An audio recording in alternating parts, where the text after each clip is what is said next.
You already know how to do this. Think about it. You've been like a chess master who only ever plays defence, moving pawns to block threats, never realising you could use that same strategy to checkmate the board. You learn to hide, to mask, to blend. Like a street performer painted as a statue, you trained yourself to stay still, hoping no one throws stones. But the real trick, that same stillness, that same awareness, it's stage presence. The ability to command attention, you already have it, just hidden under the paint. You've been like a firefighter who spent their whole career learning to put out fires, spotting sparks before they spread, smelling smoke before anyone else. That's social genius. But what if instead of only preventing flames, you use that same knowledge to build controlled fires, campfires, heart fires, torches, that warm people, guide them, unite them. You're not just avoiding danger, you're capable of creating light. Right now, you're like a conductor who knows every instrument, but never waves the baton.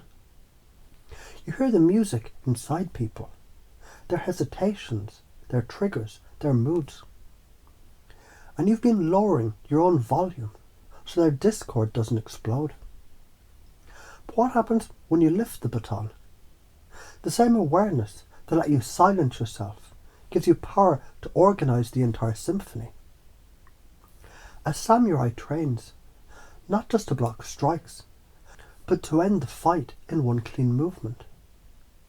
Your masking was blocking, necessary then, but the battlefield has changed. Now the same awareness of subtle shifts, the flicker of an eye, the tightening of a jaw, can become a blade of influence, cutting straight through bullshit. Mirror neurons, they're the copy machines of the brain.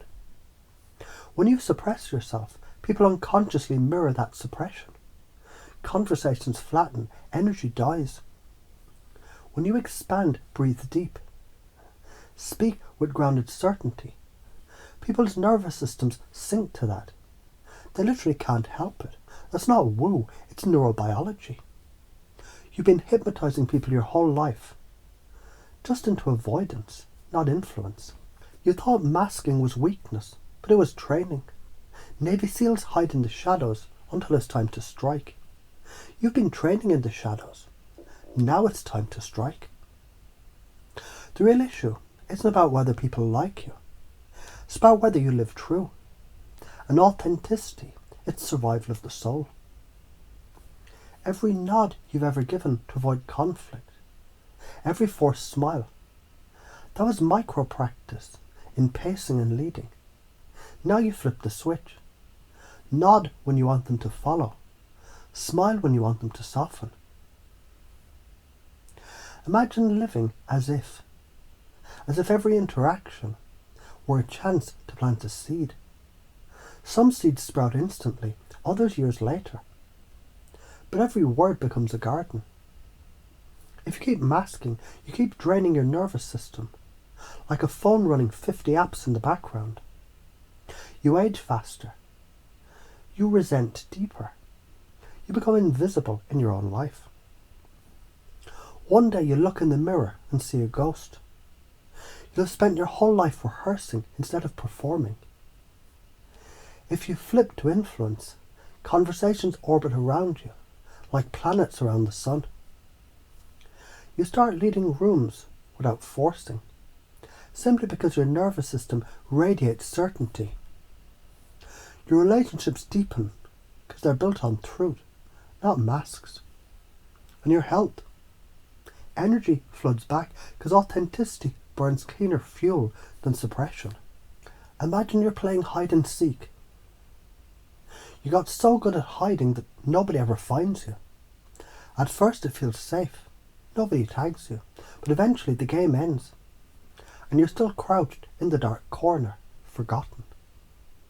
Now imagine, instead you choose when to come out. Shouting, "Here I am," and everyone laughs and runs away. That's influence. That's using the game instead of being lost in it. From now on, every time you feel the urge to hide, you'll notice it's a signal to expand instead. Every glance you catch, every flicker of energy that you read, it'll become a lever that you pull, not to avoid, but to guide, to lead, to influence. You'll remember hiding equals dying, expression equals living. Your unconscious mind will install this now. So you speak, breathe and move with grounded influence automatically. Yes, you'll piss people off. Good. Think of it like gold mining. Every time someone walks away from your authenticity, that's sand washed out. Every time someone stays, that's gold uncovered. Rejection isn't loss, it's filtration. The patterns that keep us stuck, approval addiction, starving for scraps of conditional love, self-betrayal, swallowing truth until it poisons the gut, fear of rocking the boat, not realizing the boat was sinking anyway, masking, trading freedom of safety, never realizing safety was the cage. These need interrupting, and the interruption is expression. Here's the no bullshit cause and effect. Hide your roar. You shrink into a whisper. Express your roar, and the world reorganizes around it. Karma isn't mystical here. It's biological, social, inevitable. Suppress, and you die before you're dead. Express, and you live, you lead, you expand. All those years of hiding, training, all that scanning of eyes and energy, genius. You're not broken. You're a finely tuned instrument that's been stuck on mute. Now you turn the dial, now you play, now you influence. Because the truth is, you already know how. And from this moment forward, you do it effortlessly, consciously, unconsciously, naturally, inevitably.